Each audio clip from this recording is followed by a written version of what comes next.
Welcome to Chhota champ પાઠશાલા. વાર્તા છે ભારતના એક નાના ગામડાના એવા છોકરાની જે બ્રહ્માંડના રહસ્યોને આંકડાઓની ભાષામાં સાંભળી શકતો હતો. એક એવી કહાણી જેણે દુનિયાને ગણિત તરફ જોવાની નવી જ દૃષ્ટિ આપી.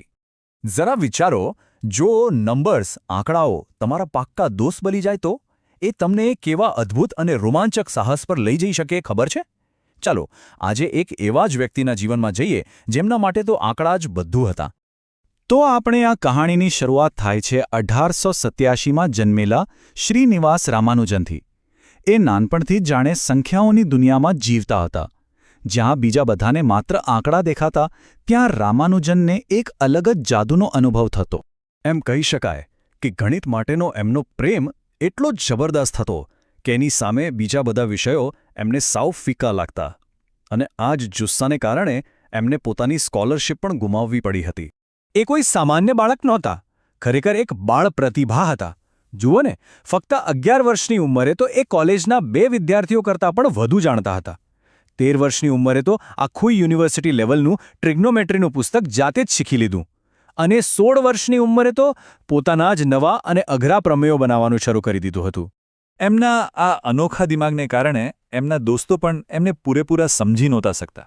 એ લોકો એમનો આદર કરતા, પણ મનમાં ક્યાંક એક ડર પણ રહેતો કે આ છોકરો કેટલું બધું જાણે છે.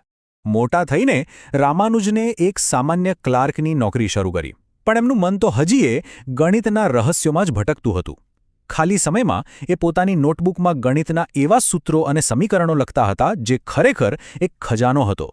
એમની નોટબુકમાં એવી શોધો હતી જે દુનિયામાં પહેલાં કોઈએ જોઈ જ નહોતી.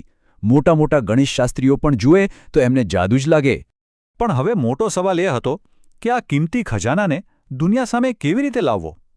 કોઈક તો એવું હોવું જોઈએ ને જે એમના કામનું મૂલ્ય સમજે. અને પછી તેમણે એક એવું પગલું ભર્યું જેણે એમનું જીવન બદલી નાખ્યું. 1913માં એમણે ઇંગ્લેન્ડના એક બહુ જ જાણીતા પ્રોફેસર G.H. હાર્ડીને એક પત્ર લખ્યો. એ પત્રમાં 9 પાના ભરીને એમના અદ્ભુત સૂત્રો હતા. જ્યારે હાર્ડીએ એ પત્ર વાંચ્યો તો એ તો દંગ જ રહી ગયા. એમને તરત જ સમજાઈ ગયું કે આ કોઈ સામાન્ય માણસનું કામ નથી. એમણે કહ્યું, આ સૂત્રો સાચા જ હોવા જોઈએ, કારણ કે જો એ સાચા ન હોય તો આવું વિચારવાની કલ્પના પણ કોણ કરી શકે? અને જાણે કે કુદરત પણ એ જ ઈચ્છતી હતી. રામાનુજનની માતાને એક સપનું આવ્યું જેમાં કુળદેવીએ કહ્યું કે એમના દીકરાને રોકશો નહીં, એને એના જીવનનો હેતુ પૂરો કરવા દો. બસ પછી તો રામાનુજને પોતાનું ઘર છોડીને એક અજાણ્યા દેશ ઇંગ્લેન્ડ તરફ પ્રયાણ કર્યું. તો રામાનુજન પહોંચ્યા કેમ્બ્રિજ યુનિવર્સિટી. ત્યાં એમની મુલાકાત થઈ પ્રોફેસર હાર્ડી સાથે. અને બસ ત્યાંથી શરૂ થઈ એક અદ્ભુત દોસ્તી અને કામની એવી ભાગીદારી જેણે ગણિતની દુનિયા બદલી નાખી. આ બંનેની જોડી બહુ જ અલગ હતી.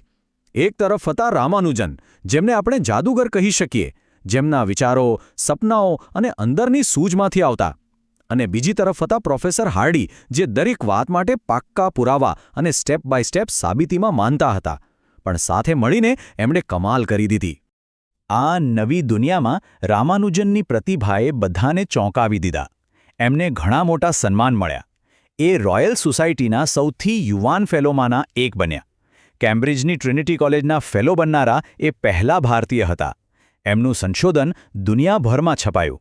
એમનું મગજ કેટલું અલગ અને તેજ હતું એ સમજવા માટે એક બહુ જ પ્રખ્યાત કિસ્સો છે. એમના માટે તો સામાન્ય વસ્તુઓમાં પણ અજાયબી છુપાયેલી હતી. વાત એમ છે કે એકવાર પ્રોફેસર હાર્ડી બીમાર રામાનુજનની ખબર કાઢવા એક ટેક્સીમાં આવ્યા અને ટેક્સીનો નંબર હતો 1729. હાર્ડીએ તો બસ એમ જ કહ્યું કે અરે, આ 1729 નંબર તો મને કંઈ ખાસ ના લાગ્યો, એકદમ બોરિંગ છે. પણ શું એ ખરેખર એક બોરિંગ નંબર હતો? રામાનુજન માટે તો બિલકુલ નહીં. એમને તરત જ જવાબ આપ્યો. રામાનુજને પથારીમાં સૂતા સૂતા જ કહ્યું, ના, આ તો બહુ જ રસપ્રદ નંબર છે. આ દુનિયાનો સૌથી નાનો એવો નંબર છે જેને 2 અલગ અલગ રીતે 2 સંખ્યાઓના ઘનના સરવાળા તરીકે લખી શકાય છે. એક છે 1નો ઘન વત્તા 12નો ઘન અને બીજો છે 9નો ઘન વત્તા 10નો ઘન. પણ અફસોસ, ઇંગ્લેન્ડનું વાતાવરણ રામાનુજનને માફક આવ્યું નહીં. એમની તબિયત બગડવા લાગી અને આખરે એમને ભારત પાછા ફરવું પડ્યું. અને ભારતમાં પાછા આવ્યા પછી ફક્ત 32 વર્ષની નાની ઉંમરે આ મહાન ગણિતશાસ્ત્રીએ દુનિયાને અલવિદા કહી દીધું. એમની સફર પૂરી થઈ ગઈ. પણ એમની વાર્તા હજી પૂરી નથી થઈ. એ પોતાની પાછળ નોટબુક્સનો એક એવો ખજાનો મૂકી ગયા હતા જેમાંથી કેટલાક વિચારો તો એટલા આગળના સમયના છે કે આજના ગણિતશાસ્ત્રીઓ પણ હજી એને સમજવાની કોશિશ કરી રહ્યા છે. એમના મિત્ર હાર્ડી એમને કેટલા મહાન માનતા હતા એનો અંદાજો એમની એક વાત પરથી આવે છે. જ્યારે ગણિતશાસ્ત્રીઓને 100માંથી માર્ક્સ આપવાની વાત આવી ત્યારે હાર્ડીએ પોતાને 25, બીજા એક મહાન ગણિતજ્ઞને 80 અને રામાનુજનને પૂરા 100માંથી 100 આપ્યા. તો રામાનુજનની આ વાર્તા આપણને એ જ શીખવે છે કે પ્રતિભા કોઈ પણ જગ્યાએથી કોઈ પણ સંજોગોમાંથી આવી શકે છે. આપણા બધાની અંદર એક અદ્ભુત વિચાર છુપાયેલો છે જે દુનિયાને બદલી શકે છે. જરૂર છે માત્ર એને ઓળખવાની અને એના પર વિશ્વાસ કરવાની.